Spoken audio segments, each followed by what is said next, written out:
हम लोग का मोबाइल और पीसी जो है अब हैक होने वाला है। ऐसा क्या गलती कर रहे हैं हम लोग कि हम लोग का मोबाइल पीसी सिक्योर नहीं है, अब हैक हो जाएगा। सबसे पहले तो बता दूं, अभी कुछ दिन पहले जब बिटकॉइन स्कैम हुआ था उसमें वर्ल्ड के जितने रिचेस्ट पर्सन है उनका मोबाइल हैक हो गया था, और उनका मोबाइल हैक होने के बाद उनका ट्विटर अकाउंट जो है वो भी हैक हो गया था। और ट्विटर अकाउंट हैक होकर उसमें ट्वीट होता है, उसमें लिख दिया गया था कि बिटकॉइन एक्सचेंज।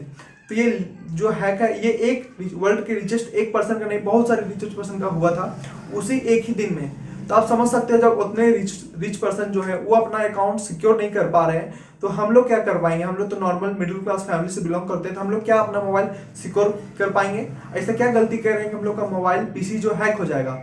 तो आइए बात करते हैं इस पे। तो सबसे पहला गलती हम लोग का क्या होता है कि हम लोग कोई भी नोटिफिकेशन आता है तो उसमें हम लोग क्लिक कर देते हैं बिन जाने कि क्या चीज का नोटिफिकेशन है, कौन भेजा है, ये बिन जाने हम लोग उस नोटिफिकेशन पे क्लिक कर देते हैं। और उसके बाद वो परमिशन मांगता है, अलाउ अलाउ अलाउ, और तो हम लोग उस पर अलाउ अलाउ टिक करते जाते हैं। हम लोग ये नहीं जानते कि इसमें क्या है, क्या चीज परमिशन मांग रहा है। वो इनडायरेक्टली आपका अकाउंट मोबाइल को हैक करने का परमिशन मांगता है, और आप क्या करते हो, उसको अलाउ दे देते हो। तो यहाँ से हम लोग जो है हैक हो जाता है मोबाइल। पहला रीजन। दूसरा रीजन क्या है, आप कोई भी अभी ऐप इंस्टॉल करते हो, इंस्टॉल के बारे में जो ऐप है आप उसको बिन जाने ऐप क्या है, किसका ऐप है, कहाँ किस कंट्री का ऐप है, इस ऐप के बारे में रिव्यू पहले पढ़ते नहीं हो और आप उस ऐप को इंस्टॉल कर लेते हो। आप ये नहीं जानते हो कि उस ऐप से कितना कोई का मोबाइल हैक हो चुका है। लेकिन अभी हाल ही में जब 59 ऐप बैन हुआ था, क्यों बैन हुआ था? क्योंकि ऐप के थ्रू ही आपके मोबाइल को हैक किया जा रहा था, आपके मोबाइल पीसी आपका हैक हो जा रहा था। आप क्या करते हो, कोई भी ऐप, सपोज दैट कोई मनी ट्रांजेक्शन का आप कोई ऐप इंस्टॉल कर रहे हो, आप तो नहीं जान रहे हो किस कंट्री का है, इंडिया का है या चाइना का है या पाकिस्तान का है या नेपाल का है, तो आप बस इंस्टॉल कर दिए, उसमें सारा अपना जो कार्ड का डिटेल है, बैंक अकाउंट डिटेल है, आप भर दिए। लेकिन आपका ये जो आप जो इसमें फिल किए, आपका सारा डाटा जो है उस ऐप के पास चला गया। वो ऐप जो है आपका इजिली आपके अकाउंट से विड्रॉ कर सकता है, आपका अकाउंट को हैक करके, आपको पता भी नहीं चलेगा। तो ये जो सेकंड रीजन है, पहले जो भी ऐप हम लोग इंस्टॉल करते हैं उसके बारे में पहले हम लोग को जानना है, उसका रिव्यू करना है प्ले स्टोर पे, उसके बाद हम लोग को उस पर इंस्टॉल करना है। ऐसे नहीं कि गए डायरेक्ट इंस्टॉल कर लिए, इसलिए आपका मोबाइल हैक होने का ज़्यादा चांस है। ज़्यादातर इसी रीजन से आपका मोबाइल हैक होता है। थर्ड रीजन क्या है? थर्ड रीजन यह है कि आपका ईमेल, आपके ईमेल पे आज के डेट में लिखा लिखा रहता है कि ये स्पॉन्सरशिप, आपके कॉलेज लिख देता है, college entrance fees, this that, कोई कोई चीज़ लिख के आपको ईमेल पे भेज देता है और लिंक दे देता है, क्लिक क्लिक करके लिखा रहता है और जाके क्लिक कर देते हो। आप जानते हो उस क्लिक से आपके मोबाइल का सारा डाटा उसके पास चला जाता है, बस एक क्लिक से। तो इस चीज से बचना है। ईमेल जब आता है तो ईमेल अगर आपका कोई जान पहचान है, अगर कोई लिंक भेज रहा है तो हमको उस लिंक को नहीं क्लिक करना है अपने मोबाइल से। आप अपने मोबाइल से क्लिक करोगे, आपका मोबाइल का सारा डाटा उसके पास चला जाएगा, तो क्या होगा, डायरेक्ट आपका मोबाइल हैक हो जाएगा। तो ये हम लोग बहुत बड़ा गलती करते हैं। आज ईमेल पे बहुत स्कैम हो रहे हैं, बहुत ज़्यादा सर्वर अटैक हो रहा है ईमेल पे। अभी जब 59 ऐप बैन हुआ था तो सबसे ज़्यादा जो सर्वर अटैक हुआ था आपका ईमेल के थ्रू हुआ था आपके मोबाइल में। तो इससे भी हम लोग को बच के रहना है। जब तक हम लोग जो ईमेल करता है उसके बारे में नहीं जानेंगे तब तक उस लिंक को हम लोग क्लिक नहीं करना है। थर्ड रीजन या बता दिया। अब फोर्थ रीजन जानिए। फोर्थ रीजन क्या है? Chrome browser. सबसे अभी इंपॉर्टेंट है क्रोम ब्राउजर। आपको भी पता है कि क्रोम ब्राउजर गूगल का ही है, तो आपको ये भी पता होगा कि गूगल जो है हम लोग का जो जितना हम लोग सर्च करते हैं, जितना भी हम लोग यूट्यूब या गूगल में जो जो चीज़ भी सर्च करते हैं उसका जो डाटा है वो गूगल रख लेता है। आप चाहे अपने कार्ड का डिटेल दो या गूगल प्ले स्टोर का डिटेल दो, वो गूगल रख लेता है, सेव कर लेता है अपना डाटा। इसी की वजह से अभी चाइना का एक बंदा ने क्रोम ब्राउजर को हैक कर लिया था और 300 मोबाइल को उसके थ्रू हैक कर लिया था।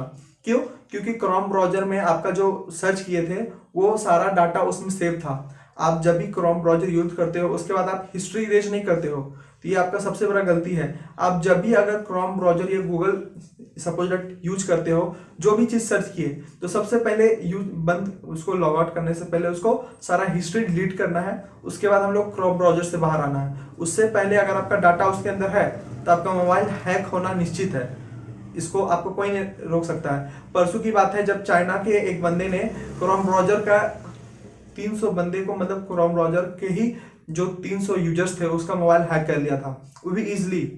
उसके बाद फिर नोटिफिकेशन आया सबको, फिर डर गए क्योंकि सारा डाटा उसके पास चला गया। तो इस चीज़ से भी बचना है हम लोग को।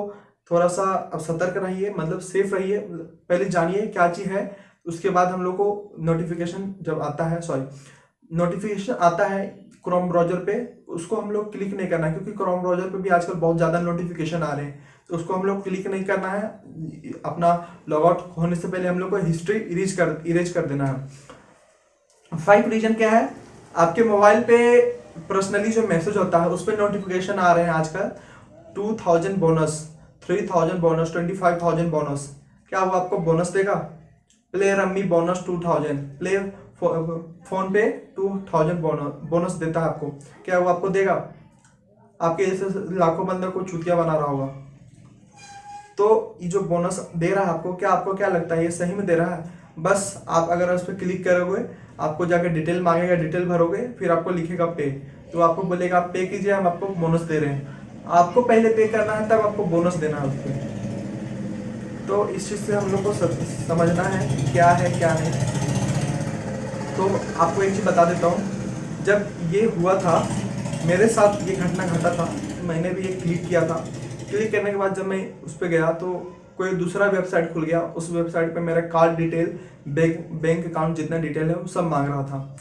मैंने पहले सोचा कि जब ये बोनस दे रहा था पहले मेरे को देगा ना, तो मैं तो वहाँ पे सारा ऑप्शन था, फ़ोन पे, पेटीएम, आपका गूगल पे, लेकिन वहाँ मेरा बैंक अकाउंट कार्ड डिटेल क्यों मांग रहा था? उसको देना है तो मेरे नंबर पे तो ऑलरेडी ऐसे ही नंबर अगर हम लोग सपोज देते हैं तो हम लोग इजीली वो दे सकता है, लेकिन वो नहीं, वहाँ पे उसको कार्ड नंबर और आपका जो बैंक अकाउंट डिटेल है वो मांग रहा था, लेकिन मैंने नहीं दिया, उसको छोड़ दिया। तो ये लालच नहीं करना, लालच कीजिएगा तो आप जाइएगा। सो उम्मीद करता हूँ आपको ये वीडियो पसंद आई होगी। सो वीडियो अगर अच्छी लगे तो हमें लाइक, शेयर और कमेंट जरूर करिएगा। धन्यवाद।